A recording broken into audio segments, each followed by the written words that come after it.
Hey Phantomaniacs, welcome to another needless unboxing here on the Needless Things Podcast YouTube channel. What you're looking at is a reproduction of Hasbro's, or maybe Takara's, original Soundwave Transformers action figure. This is Walmart exclusive, and as we all know, Walmart is the worst thing to ever happen to humanity and absolutely is killing the toy business with things like this. But at the same time, we have to be kind of glad we've got them, because otherwise this stuff in this day and age wouldn't be making it to market. The box, to my eyes, is a great reproduction of the original box. It brings back a lot of nostalgia of going into places like Lionel Playworld and old school Toys R Us and finding these figures on the shelves. No peg hole. This is a shelf figure. You can look at the back and you can see the file cards. I'm not going to read those here because my gosh are they long. And then over here you have the coded statistics that you needed some infrared Transformobot glasses or something or other to decipher, even though we can pretty clearly see the blue line going through there. But this box includes the Decepticon Soundwave and the Decepticon Buzzsaw. Soundwave's function is communications. Buzzsaw is a spy. And this is just beautiful. These grid graphics, this coloring. There's actually a book out that collects all of the Transformers box art. I think it was put out by Dark Horse Comics, but whoever put it out, it might be IDW actually. But I highly recommend it. If you love this old school art, if this gives you warm, fuzzy feelings of nostalgia, hunt that book down. So this I purchased on clearance because, as we all know, if you follow Needless Things on Instagram or Phantom Troublemaker, you know that I've sworn off Transformers several times over the decades, and I am currently in a phase where I am not purchasing Transformers. But these retro Transformers are so beautiful and so nostalgic that when I see one that's a character I loved, I'll typically grab them, and this one was on clearance at Walmart, as everything eventually is. So I thought, you know what, I'm going to go ahead and grab one, open him up here on the Needless Things Podcast YouTube channel, and I think it'll be fun for everybody. Look at the simple steps of the transformation. So easy, 5 steps, that it's just right there on the top of the box. You don't need a big, thick instruction booklet to transform this guy from a cassette player into a deadly robot. And for the younger viewers out there, cassette players were audio devices that, well, we'll show you in just a second. First, we've got to open this up. And you know what? I want to draw attention. Look at this gorgeous art that has... It's not from the cartoon. This is art of the toys, basically, as they looked, fighting it out. It's really wild. I love this design. I think it looks so nice. It is a world of constant change, where things are not what they seem. It is the world of the Transformers, a world of heroic Autobots and evil Decepticons. Woo! Transformers, more than meets the eye. Love it. Love it. Let's open up our box here with our trusty 1964 box cutter. Just slice that tape and leave this thing intact. And pull out the tray that, if I'm remembering correctly, the original toy came packed in styrofoam and not in this plastic tray like modern toys tend to come in. And I'll tell you right now, I'd rather have the styrofoam, because back when I was a kid, I would take the styrofoam and I would make bases out of it for G.I. Joe figures.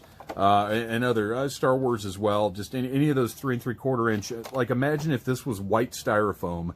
This would be a cool little weapons depot with a little command area or something. There's all kinds of stuff you could do with these cool styrofoam inlays that you can't do with this lousy plastic stuff they package stuff in now. All right, let's take a look, because remember, kids, you always want to look at the instructions first. So let's pull out our instruction pack here. Little piece of tape holding that closed, and see what we've got. Some great, look at those foil stickers. How nice are those? foil stickers were so exciting back in the day, and yet were so dated by probably 1985. Nobody ever wanted to see a foil sticker again. By that time, decals with translucent backgrounds were where it was at. So here, even though the box laid it out pretty clearly, we do have instructions, and I can't help but notice that there is one more step on the interior instructions than there was. Oh my gosh, no. There are twice as many steps here than there were on the box. That hardly seems fair. And then you've got Buzzsaw, and you've got the sticker placement. Very cool, nice little instruction booklet. Hopefully, I will not need it. Now, as you can see, also unlike the original, I think, 1984 toy, you can see that these annoying plastic bands are securing our guy in place. So I'm going to take my trusty Dollar Tree fingernail clippers. You should always keep those at your toy station. And just snip right through there.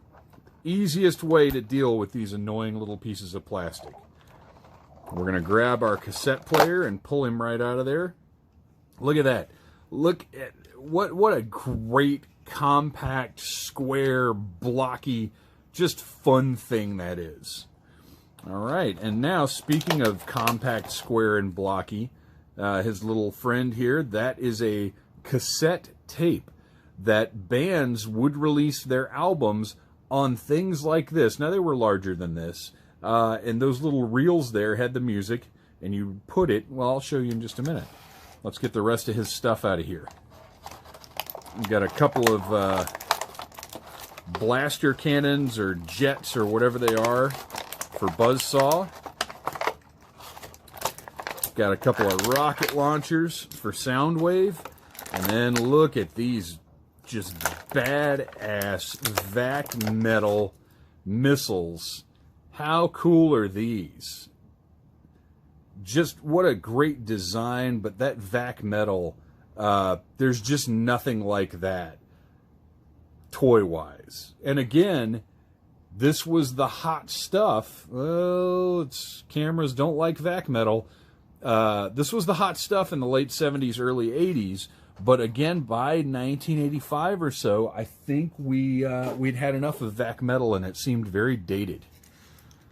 All right, so let's take a look here. First, we're going to deal with Buzzsaw because he's the easier transformation. You see on this one side, he's got the cassette detailing. So what you do is you pop open our buddy Soundwave, slide Buzzsaw right into that chest compartment, and look, it looks like a cassette tape and a simple, everyday cassette player. It's even got a little headphone jack right there. Completely indiscernible from an average 1984 cassette player. And actually, another really cool feature is his battery compartment opens up, and those rocket launchers that I mentioned just a minute ago are actually his batteries. And they fit right in there.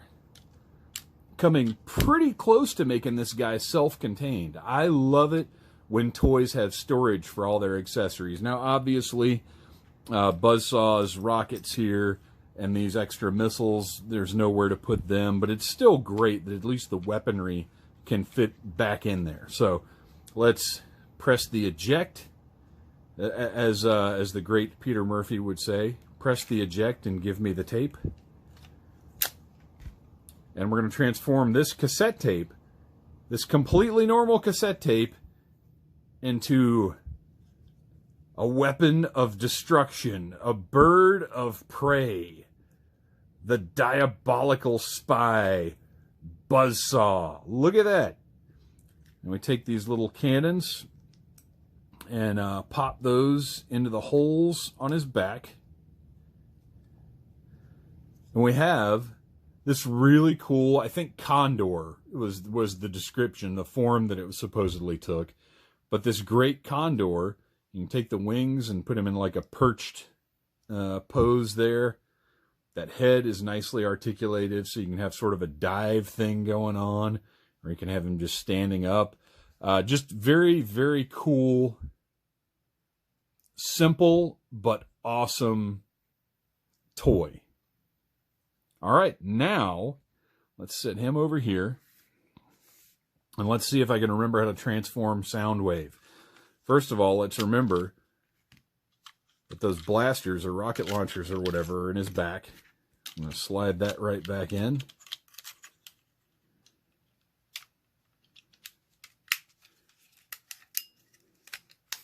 Oh, wow. Just doing this, that sense memory of this transformation. Now, an interesting thing to note, his feet are die-cast metal. They're thick and they're heavy and they're sturdy, and they help with balance when you're standing him up.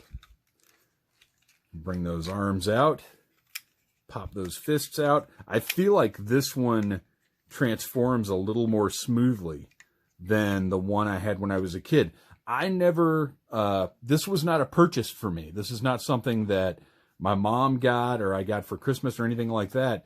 I got a batch of Transformers from a friend of mine. And this is something that happened with a couple of different toy lines where a friend stopped playing with collecting toys and would just give me their whole collection. Okay, now that one does not pull out. And also maybe doesn't hold a missile. That's interesting. Okay, so this is the shoulder-mounted cannon. But I had friends, and I got a big collection of Transformers when one of my friends stopped collecting Transformers. And then I also got a pretty decent-sized mask collection when one of my friends stopped. So that was pretty great for me. And you can see that one is the hand cannon. That clicks right in there and then plugs right into Soundwave's hand. And let's take a look and see how far this thing shoots. I'm betting not very far. If I can even get my finger in there to press the button. Man, that's hard to get to. Holy cow. All right, here we go. What, did it not shoot at all? All right, well, there's flaw number one with this toy, is the button that seems to be the release for that rocket will not press in. What if we do that? Nope, that makes no difference. All right, well, whatever. Now it's just a really long blaster. So, excellent reproduction for the most part. You can set Buzzsaw up on his shoulder there if you want to. I bet that arm is strong enough where you can sort of set him right there. I would say if you love Transformers, if you had Transformers when you were a kid, if, like me, you were a kid in the 80s, this is a great purchase. If you go in your local Walmart and you find this guy on the shelf, I would say go ahead and grab him. And guess what? I've got a little bonus because Soundwave and Buzzsaw were not the only things on clearance. I also grabbed Ravage and Rumble and Frenzy and Laserbeak. Now, I already have Frenzy and Laserbeak meant on card because, as I've mentioned on the Needless Things podcast, which is available each and every Friday, wherever you get your podcasts, the very first Transformers I ever owned were Frenzy and Laserbeak. So what I'm going to do is just pop these guys open too. You can see they've got the same, the instructions are on the back of the card, little file cards, all the stats and everything, uniform across the line, the same beautiful graphics on the card. But we don't care about that because we want to get these guys open. You can see Laserbeak has the same back cannons as Buzzsaw.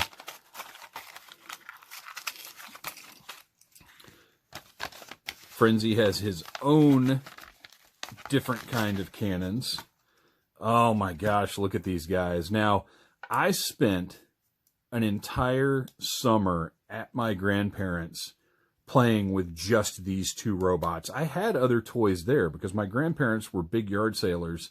And yard sailors, I don't think that's the term that I was looking for. They were not sailors who hung out in a yard. But they went to a lot of yard sales and always were getting me cool new toys from these things. And I So I had plenty of toys at my grandparents'. Oh, and I didn't point out on these birds, the body part here, the red on Laserbeak and the gold on Buzzsaw is die-cast metal. And then over here on our little robot guy on Frenzy, again, very simple transformations. I can't emphasize enough how satisfying it is to just have a few steps. And I mean, one of my issues with this line was always that the robot forms were a little basic, a little simplistic, and sometimes they didn't seem as satisfying to play with. But I gotta say, it's really satisfying having an easy transformation like that. So you can pop these on his back or on his arm right there as a blaster. Got a couple of different options, but he's got a nice blue color. He's got the same cassette design as the other ones. And you know what I didn't notice before is he's got the old school rub off that reveals he is a Decepticon, which surprises nobody. All right, let's pop that right back in there. Just really fun figures that look good on a shelf, which is an important thing in this day and age. All right, so finally, let's wrap this thing up.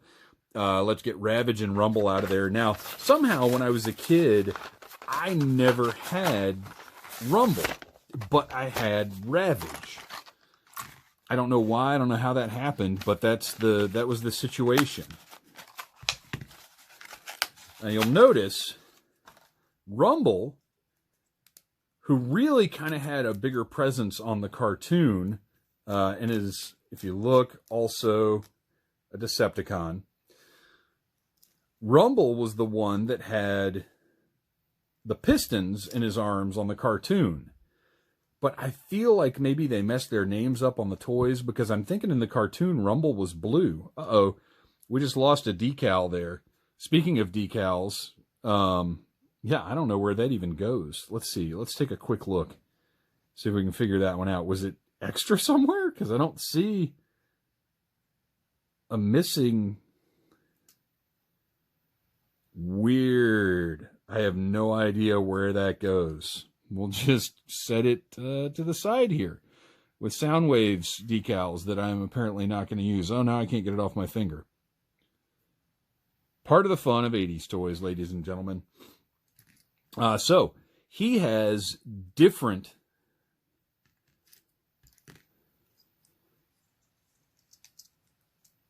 Oh, no, he's got the same as Frenzy. I was thinking Rumbles were a little bit different, but they're not. They're the exact same thing. But still, very cool, simple little robots. And a repaint, you know, look, it makes them look completely different. I mean, you know, sort of. And then you've got Ravage, who everybody owned at some point. This great panther slash dog slash whatever you wanted to call him. He's actually got 4 legs there. And very simple, just everything pops out. But what a great profile. What a wonderful silhouette. And actually, looking at this one now, the one that I had when I was a kid, this metal, which this is die-cast metal, was not as dark. It was not as black. It was more of a silver. So he didn't look as panther-like as he does here. So very cool addition or update, I guess. And that's one of the things that I like about some of Hasbro's retro stuff, is there are always little differences between the original product and the new product. So if you know what you're doing, you're not going to get scammed on eBay or anything like that. So there's Ravage. Looks great. Very simple, but the fact that he's actually got the 4 legs makes him very, very much a great toy. So there you go. I'm going to go ahead and recommend, to nobody's surprise, if you find yourself in Walmart and you see these on clearance, go ahead and grab them. You're going to have a lot of fun living old memories. And if you weren't around in the 80s, then you'll get a nice taste of what we were playing with then. And, you know, maybe see why some of us feel like that's one of the greatest decades of all time. Remember, check out the Needless Things podcast every single Friday, wherever you get your podcasts. And come back soon for another Needless Unboxing.